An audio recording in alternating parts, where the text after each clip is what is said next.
Hello, I'm Michelle. And I'm Laura, and this is the Pair Entrepreneur Club podcast, a fortnightly show to help you navigate the demands of being both a parent and a business owner. We will share lots of practical ideas, hints and tips, and our own and others' experiences with juggling work, family, health and finances. Above all, we want to help you find your purpose, define your identity, and banish any confidence gremlins that might be holding you back from the life you dream of. No matter whether you have children or not, there will be something here for you. Let's get started.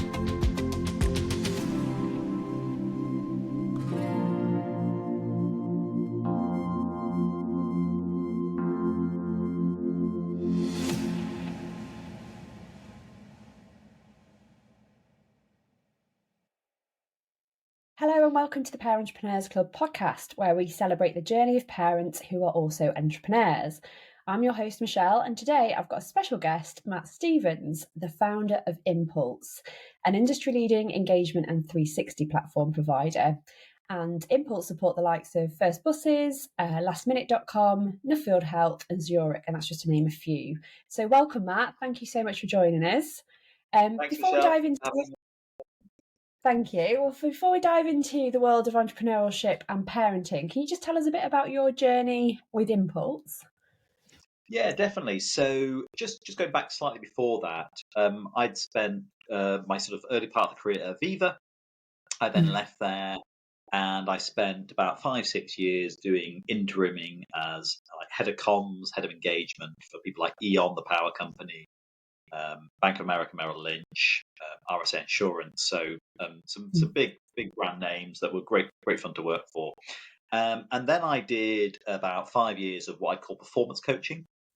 And that was working again with some great brands around how do we get a better performance from leaders.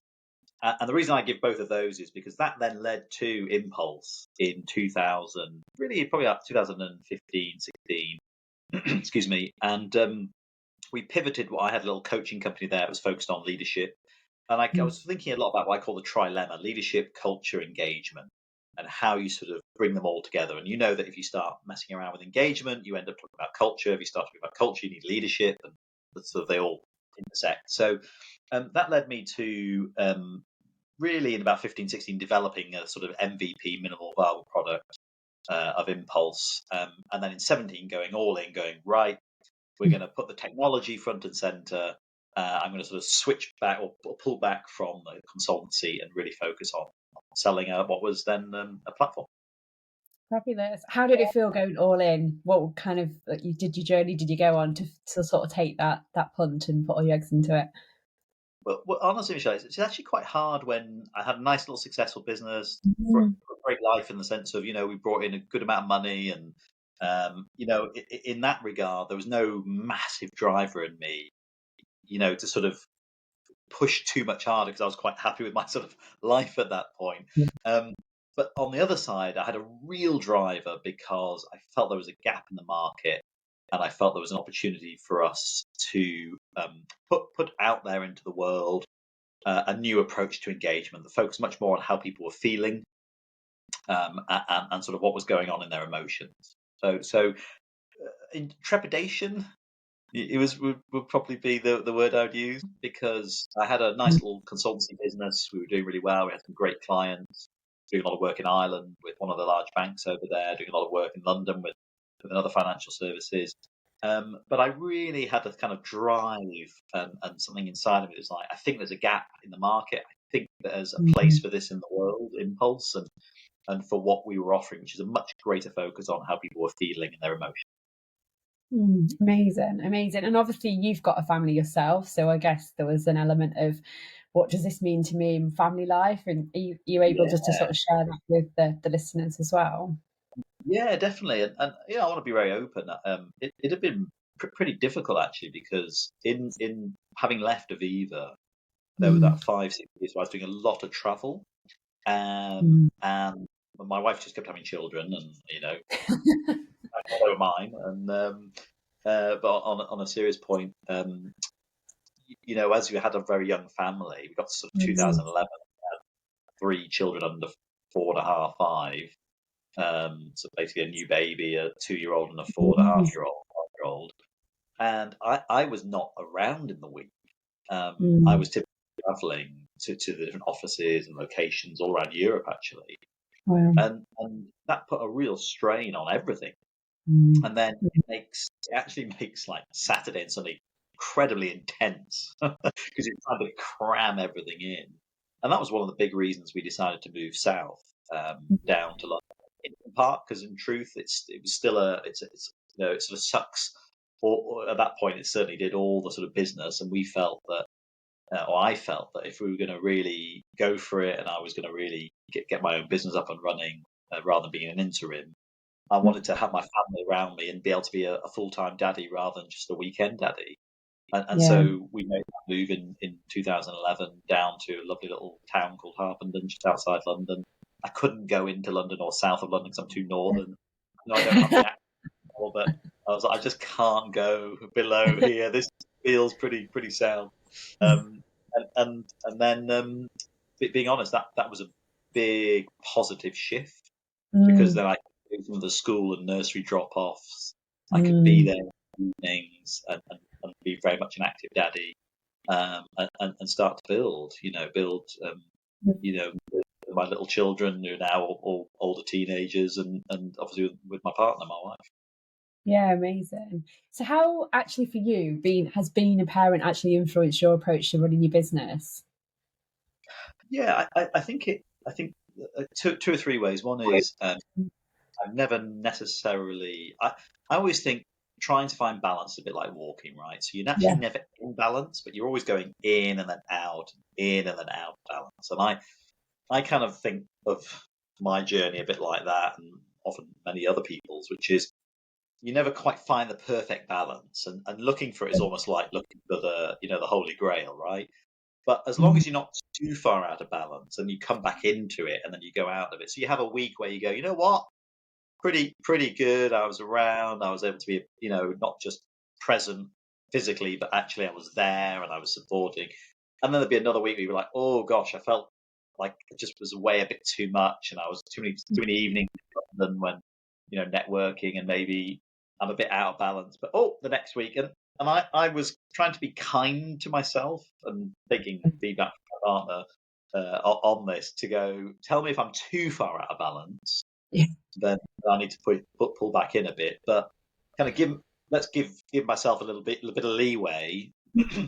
Otherwise, you can be too harsh on yourself, and then you just spend the whole time feeling guilty and terrible, and you're no good to anyone, the business or the family. Absolutely. Yeah, I heard that a lot actually. I think it is fairly subjective, isn't it? Because balance to one person is different to another. And even, like you say, between a partner dynamic, what I think is balance is going to be different to my husband. Yeah. And just like you say, we are the harshest critics. So sometimes actually we kind of put that pressure on. We need to spend more time with the kids, but actually the kids don't really want it or need it. They might be at the time of their life where, I certainly know, like today, Francesca's after school club. She would be devastated if I went to pick her up any earlier, because she actually loves it on a Thursday, the one night. So I think, that's so true. We do kind of put that pressure on ourselves, don't we, to find that. And Well, I'm also at the stage of teenagers now. One's about to go off and have a year out before uni. And what I've learned now, and I'm sure this will change again, but if I look back over the years, the first probably 10 are about just physically exhausting. And it is about being there, rough and tumble on the floor. I've got 3 boys, lots of silly play, lots of running around, lots of football. And physically, you're just exhausted, but mentally not really, being honest. Then once you get to sort of secondary school and sort of 11, 12, and then particularly 14, 15, 16, my gosh, it's like, it's not physically, it's now mentally just some of the issues they're going through and they're dealing with. And the point that just to make there is, so one does require you around, say, when they're awake, and particularly early evening, great. But actually, what I've noticed, my boys really love my time on the weekend. They're not that much interested in dad during, and it's like, they're back late from all their activities and sports and school and all the rest. And the Monday to Friday is pretty set. It's like they're not massively looking for my time. On Saturday, we'll do a dog walk together, and we'll get like an hour and a half just chatting and bantering, or we'll go off and watch something at the cinema, or we'll go bowling, or we'll go play a bit of golf, or whatever it is, really, just to have some time, and that in that hour and a half or 2 hours, that's where the chat. And so it's been Yeah. really interesting watching, like, from you've got to be physical and you've got to be present, to actually really it's more about the weekends, just having that hour and a half to sort of check in, Mm. talk, Yeah. listen to Yeah, the it's so crazy. true. Yeah, and how much do you talk to them about the business? How much are they involved and interested, I Oh, guess? massive, massive. Mm, So I yeah, could be wrong, but I share everything with them: money, yeah. financial numbers, figures. Mm, And look, I'm open to being wrong on this. I grew up in a household where it was the absolute opposite, and so I'm probably a little bit rebelling against what my upbringing was. Where it took, I think, it took my dad to get to like 65, and then eventually told me what his last salary was. oh, All I was asking at that point, I didn't care. But he was like, you would never you'd never talk about money in the house, really. no. Whereas for me, and partly being an entrepreneur, I really wanted to share the journey and the highs Mm, and the lows and the, isn't it amazing? This has happened. This has come in, and we won that deal. And mm, oh, you know what? We just lost that deal, and they've just walked away. And mm, I've done it carefully. Recognise I don't want them to, go too high and low themselves, but I want them to see what business entails and what it looks like, what yeah. it feels like day to day. So very open with them. Yeah, and I imagine that's instilled some entrepreneurship in them, hasn't it, in a way? Just for them to understand it. Because I know with my parents, until I ended up working in the same sector and the same business as my dad, when I was mid-20s, and I don't think I really had a clue what he did up until that point. I really don't think I had an idea. But actually, when you're running your business, it is an extension of your life and your identity, isn't it? And your sort of Yeah, origin story that yeah. comes with that as well. So yeah, I think it's quite insightful to do that. And I know I've started doing it. You So, are right. They've learned a huge amount. And one of my sons is mm, probably a little bit more naturally entrepreneurial. He's always selling things. He's always looking mm, for the hustle. um, They make me laugh. They go, "Dad, what's your side hustle?" I'm like, "What do you mean? What's my side hustle?" I'm like, I'm all in on this business. Like, yeah, but Dad, everyone has a side hustle. You don't have one. What's wrong? she And fixes. so yeah, yeah, totally. No, I've really noticed, and to be fair, all three of them do. They're Mm, very interested in finances. I don't mean money. I actually do mean like how things mm, work. Well, mm, why do you pay them that? And well, why did you sack that person? Well, why did you hire that person? mm, Well, mm. what's going on there? Well, what do you do when a client doesn't pay? Because I'll come back Yeah, and say, we've been waiting 2 months for this company to pay, and we still yeah, haven't paid for it. What would you do? And I always say, what would you do at this point? And they're like, Dad, you need to go around to the office and sort it out, right? Yeah, that never worked. That one never worked. yeah. So yeah, I'm. What I've noticed is it probably creates a curiosity in them to want Absolutely. to know more. And it's going to be interesting if they go into the world of work, then, isn't it, as to how they navigate potentially corporate world versus that entrepreneurship, where, yeah, obviously you can see you guys running the business and the ownership Yeah. that you take, and yeah, like you say, warts and all, even when it's difficult, it's I'm sure the children see that and understand why there's a challenge. On a slightly just being really honest with Mm, everyone. Two of the saddest moments for me, in one sense, was my eldest saying to me a year or two ago. He said, one of my memories, Dad, of being a child is kicking a football with you, but you on the phone. And he said, I can mm, just remember you had that phone glued to your ear. mm, And my, poor little heart. Oh, have I ruined you? Have I done you wrong? But I had to accept that. I remember that. I remember being, I'd say, "Oh, I'll look after my eldest and take him out, and we'd kick the football in the garden." But I mm, would be on phone calls doing business, mm, mm, working. And the second one was, and so I acknowledged that. And he said, you actually got better as you got older. You got less of that, and you put it away. But the second one was, we've always seen you, because my partner is my partner in business as well. We've always seen you, mum and dad. You always work every weekend, and every mm, holiday. There's always a laptop. yeah. Uh, it's not Mm, to watch Netflix, and it's not to scroll the internet. It's working, and that mm. is true. We've never had a holiday where we haven't taken our laptop. Mm, mm. But I suppose if you have you ever asked them, like, would they want it any differently? Because I imagine, for some children, it also provokes it provokes the lifestyle and the mindset, doesn't it? That actually creates that experience that they have. My parents really had a dissatisfaction for the jobs that they did. So that drove me to do a job that I loved.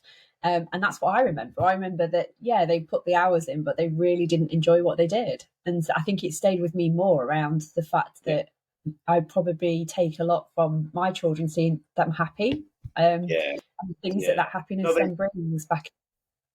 that's a really good point, Michelle. I think they would say they see that I love it, and Yeah. I love the sort of entrepreneurial side and the taking an idea. I always say to them, boys, I find it amazing. We've created a whole life from a thought that was in my head Mm, that's now become a product that people have bought. Hundreds of thousands of employees all around the world are filling in our surveys, and it all came in my head. And here we are living in the largesse of that. I'm not saying it doesn't matter we've got lots or little, but we've made a life to be yeah. able to buy a house, and go on Mhm. holidays on the basis of a thought.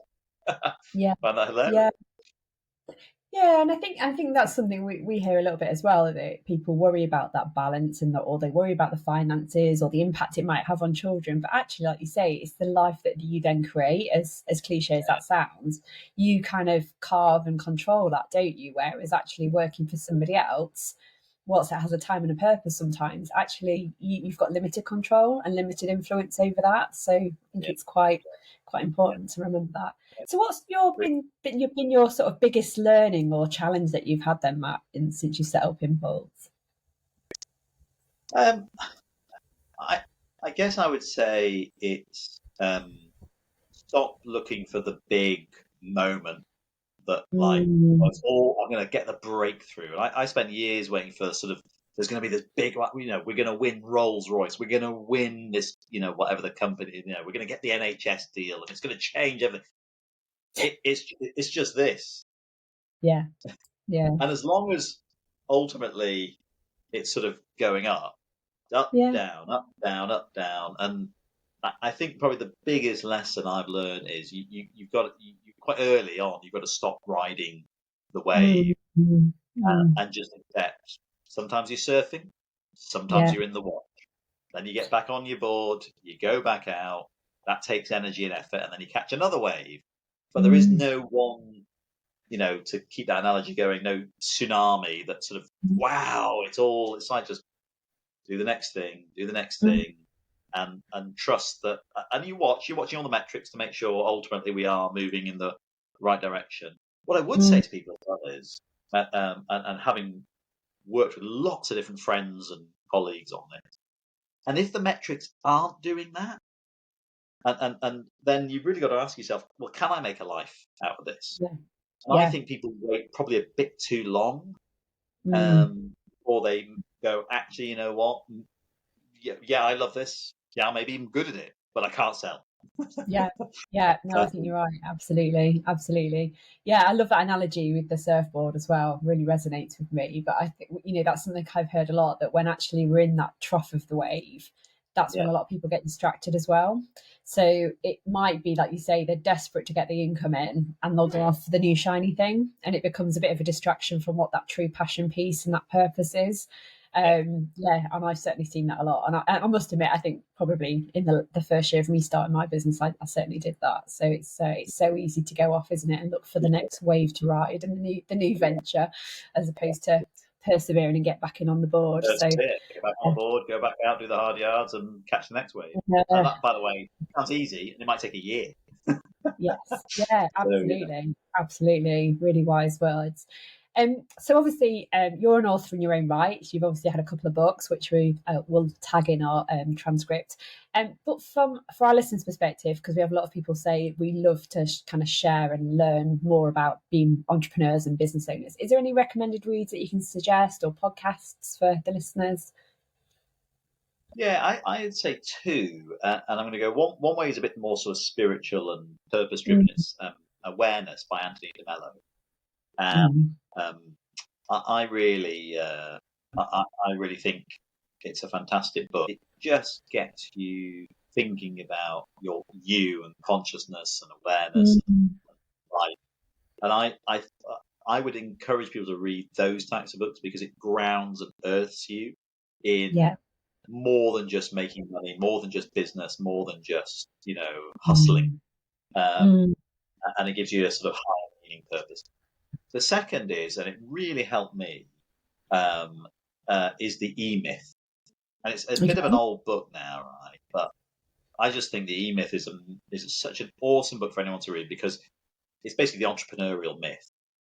And if I don't try and do it a disservice, but at its core, what it says is, look, there are some people who are just really, really good at something like baking or computer, coding or coaching, right?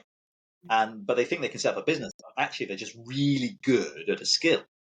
Yeah. Right. And then there's a second group of people who are really good at like processes, systems, and management, if you like. And they don't necessarily have a skill, and they're not necessarily good at actually being an entrepreneur, but they're good at the sort of processes and systems, if that makes sense. The infrastructure you need to run a business. And then he says the third level is sort of the entrepreneur who can have the vision, turn that into reality, hustle and sell, and then turn that into a. And over my journey, again, I would say I've just come across so many people who actually are really good at something, but they're not actually really an entrepreneur. And I found it very useful to read that. It helped me navigate back 15, 20 years ago. It's called the E-Myth. And then the second one, just if I can, traction, which really helped me with the sort of management and the whole process system of business. Probably 4 or 5 years ago, I was like, right, I'm on this. I did the full sort of traction, bought into it. Right, we're going to put all of its process systems into play in our business, and there's no doubt that helped us grow. Wow, fabulous! That's definitely on the top of the list then. Amazing.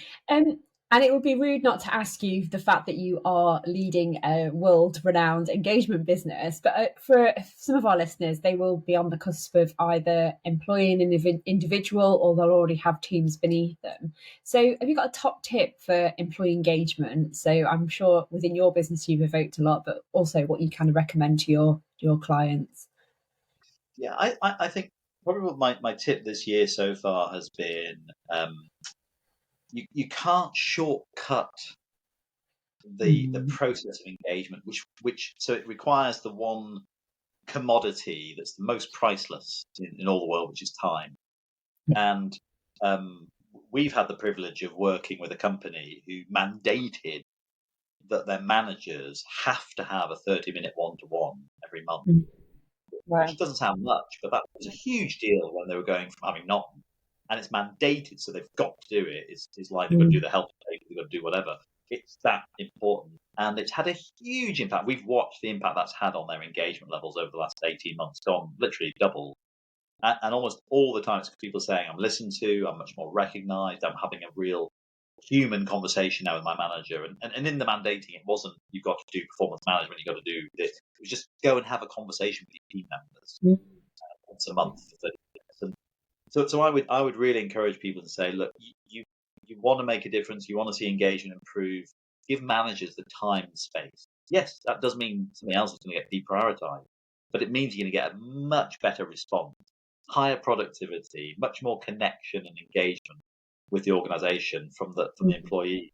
You will start to buy into you more. So it's exactly what we say, the chips on the table, 24-hour chips. And I think line managers spend far too much firefighting in that time proportion in the time at the work. And like you say, being proactive, and half an hour of one of those chips, half of one of those chips will pay dividends, won't it, in the long run? So absolutely important. Yeah, that's amazing. Thank you so much for sharing that, Matt. It's been an absolute pleasure to have you on today. And to all our listeners, thank you for tuning in. Hopefully you've enjoyed this episode. So please remember to subscribe, and we will share Matt's book details and recommended reads below. Thanks, Michelle. Appreciate it. Thank you for listening. We hope you enjoyed it. We rely heavily on word of mouth, so if you found value in this episode, please hit subscribe and share it with family and friends. If you'd like to find out a bit more about us, you can find us on our Facebook group, Pair Entrepreneurs Club, or alternatively on Instagram, parentrepreneurs_club. We hope you have a great week, and we look forward to talking to you next time.